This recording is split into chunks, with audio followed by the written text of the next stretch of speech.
Hello friends, स्वागत है आपके अपने यूट्यूब चैनल JCRTMR क्लासेस में। तो आज हम लोग क्लास 9 के साइंस चैप्टर 1 हमारे आसपास के पदार्थ का ये पार्ट 2 वीडियो हम लोग का है। हम लोग पार्ट 1 में 1 से लेकर 25 क्वेश्चन को डिस्कस किए थे। अब हम लोग यहाँ पे 26 से आगे करेंगे। और आप लोगों ने पिछला वीडियो नहीं देखा है तो यहाँ पे आप लोगों को ऊपर में आई बटन दिख रहा होगा, यहाँ पे जाके जरूर देख लें। यहाँ पे 26 क्वेश्चन को करते हैं। गर्म भोजन या इत्र की गंध दूर तक किस कारण से फैल जाती है? तो ऑप्शन देखिए दिया गया, विसरण, संगलन, वाष्पन, द्रवण। तो इसका आंसर क्या होगा? विसरण के द्वारा कोई भी चीज़ जो है बहुत दूर तक फैल जाता है। फिर देखिए आगे हम लोग का है 27 क्वेश्चन। हम लोग का है 0 डिग्री सेल्सियस पर जल की भौतिक अवस्था क्या होगी? फर्स्ट ऑप्शन में दिया गया है विलयन, तरल, गैस, ठोस। तो इसका आंसर क्या होगा? ठोस। आप लोग याद रख सकते हैं 0 डिग्री में क्या होता है? ठोस होता है। फिर यहाँ पे देखिए 25 डिग्री अगर रहेगा तो इसका मतलब ये द्रव अवस्था में रहेगा।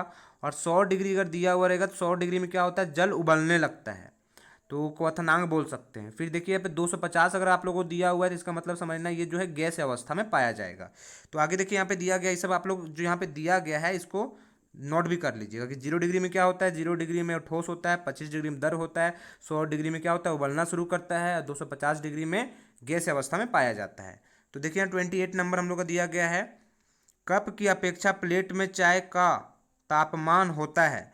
तो अगर कप में और प्लेट में रहेगा तो प्लेट में क्या होगा? जल्दी ठंडा होगा। तो यहाँ पे देखिए दिया गया है अधिक, कम, बराबर, इनमें से कोई नहीं। तो तापमान क्या हो जाएगा? कम हो जाएगा। ये हम लोग का आंसर हो जाएगा।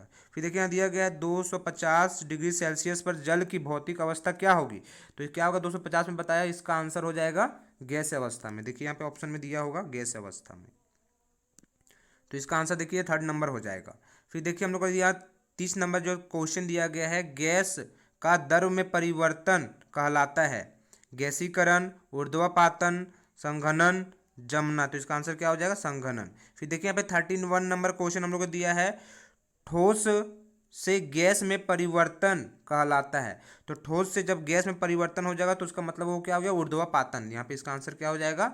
ऊर्ध्वपातन हो जाएगा। फिर देखिए 32 है, द्रव से वाष्पन बनने की क्रिया कहलाती है संघनन, जमना, वाष्पन, ऊर्ध्वपातन। तो इसका आंसर क्या हो जाएगा? वाष्पन। जब वाष्प बनेगा द्रव से उसको बोलेंगे हम लोग क्या? वाष्पन बोलेंगे।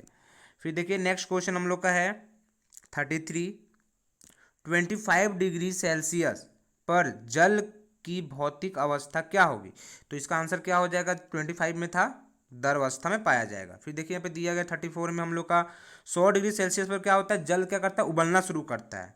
तो यहाँ पे देखिए वाष्पन भी दिया है, तो ये भी सही है कि वाष्पन भी होता है और उबलना भी क्या होता है? शुरू कर देता है। फिर देखिए यहाँ पे दिया गया है शुष्क बर्फ का रासायनिक सूत्र। शुष्क बर्फ में मतलब कार्बन डाइऑक्साइड निकलता है, तो इसका आंसर क्या होगा? CO2 हो जाएगा। तो देखिए यहाँ पे दिया गया है CO2 आप लोगों का ऑप्शन नंबर 1 में ठोस CO2 बन जाएगा शुष्क में। फिर देखिए यहाँ पे आप लोगों का नेक्स्ट क्वेश्चन 36 है।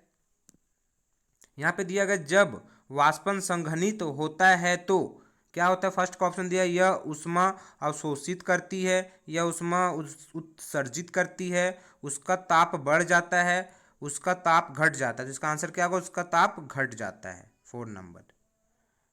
फिर देखिए हम लोग यहाँ पे क्वेश्चन नंबर है हम लोग 37। इसमें दिया गया है हम लोग गर्मियों में देखिए किस प्रकार का कपड़ा पहनना चाहिए? तो आप लोग पता होगा गर्मियों में हम लोग किस प्रकार का कपड़ा पहनना है? सूती कपड़ा पहनना चाहिए। तो इसका आंसर क्या हो जाएगा? सूती कपड़ा। फिर देखिए यहाँ पे 38 में निम्न में किसके कारण गर्मियों में घड़े का जल ठंडा होता है? तो घड़े का जल ठंडा होता है तो इसका रीजन क्या है? वाष्पीकरण है। उसमें वाष्पीकरण होता है जिसके कारण क्या होता है? जल ठंडा रहता है।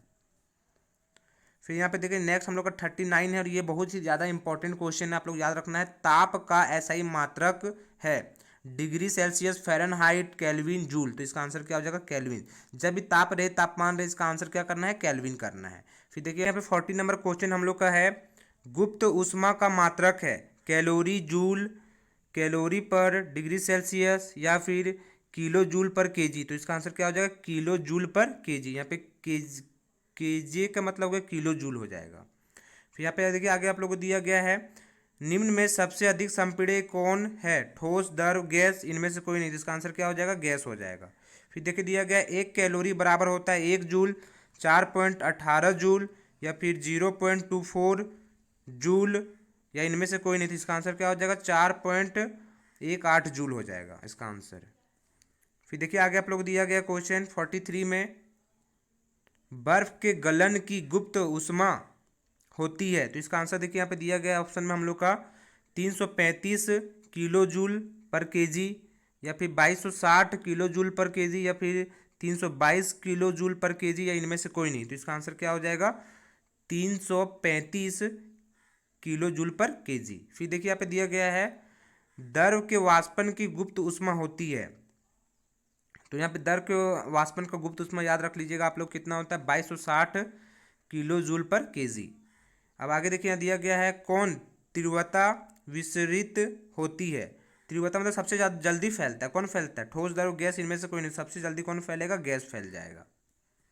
फिर देखिए हम लोग यहाँ पर है 46 नंबर क्वेश्चन, तो यहाँ पे दिया गया है प्रकृति में कौन सा पदार्थ ठोस द्रव गैस तीनों अवस्था में पाया जाता है, तो आप लोग याद रखिएगा जल जो है ये ठोस में भी पाया जाता है, द्रव में भी पाया जाता है और गैस में भी पाया जाता है।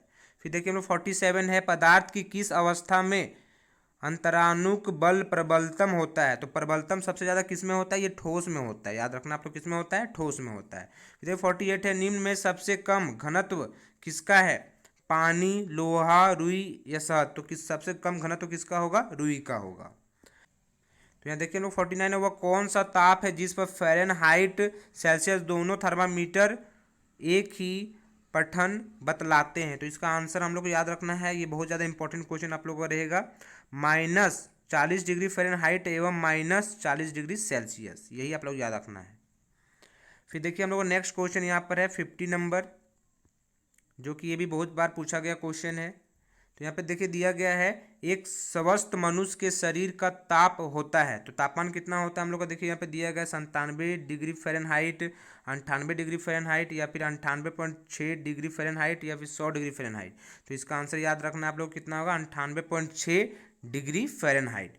फिर देखिए 51 नंबर में एक स्वस्थ मनुष्य का ताप होता है, मतलब वही आपको बताना है, इस पर डिग्री सेल्सियस में बताना है, तो इसको याद रखना है जो स्वस्थ व्यक्ति का कितना होता है 37 डिग्री सेल्सियस होता है। और ये देखिए हम लोग का लास्ट क्वेश्चन है 52 नंबर क्वेश्चन, तो यहाँ देखिए दिया गया है 1 डिग्री सेल्सियस और 1 फ़ारेनहाइट में कौन बड़ा है, तो इसका आंसर क्या हो जाएगा आप लोग को याद रखना है डिग्री सेल्सियस ज़्यादा बड़ा होता है और फ़ारेनहाइट क्या होता है ये कम होता है। तो यहाँ हम लोग का पार्ट 2 भी वीडियो कंप्लीट होता है, जो कि हम लोग 1 से लेकर 52 क्वेश्चन को डिस्कस किए पार्ट 1 और पार्ट 2 में।